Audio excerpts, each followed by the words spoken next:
Men, can we talk about consent for a minute? Because I just want to make sure we're all on the same page. I'm wearing my angry turkey shirt today because I'm a little angry. Let's all remember, you never have the right to touch her in a sexual way that she's not comfortable with. Never. Ever, ever, ever, ever. And frankly, I'm embarrassed and ashamed at the amount of people who say their boyfriend or husband still doesn't understand this. Consent doesn't stop once you guys become official, and it certainly doesn't stop when you get married either. Being married absolutely does not mean that her body is yours to touch however you want. And it especially doesn't mean that she has to have sex with you whenever you want. Consent never stops. Even if you're married, if you're pressuring her to have sex with you and she doesn't want to, but she eventually feels guilty enough and just does it anyways, that's sexual abuse. We should never ever want the most important woman in our life to do something, especially sexually, that she doesn't actually want to do. She's not your servant. She's not there for you to get off whenever you want. Her body isn't to be used for your pleasure just because you said so.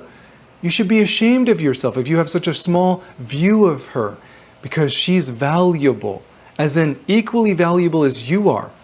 You wouldn't like someone to do something sexually to you that you weren't comfortable with. You always need her permission to touch her. That's what respect and love look like. Now, am I saying you always have to ask your partner every time you touch them? No, of course not. Emily is fine with me touching her and even kissing her and even trying to get some, because she trusts me. She knows I respect the no. Respecting the no means that if she's not in the mood, she doesn't even have to say anything. She doesn't have to slap my hand away or tell me to stop.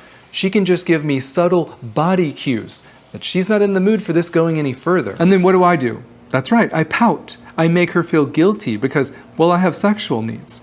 So I make it a bigger deal than what it needs to be. I sulk. I give her the silent treatment. I make her life harder till she finally gives in and has sex with me. No, that's not respecting the no. I mean, you can practice that strategy. I'm sure a lot of guys do.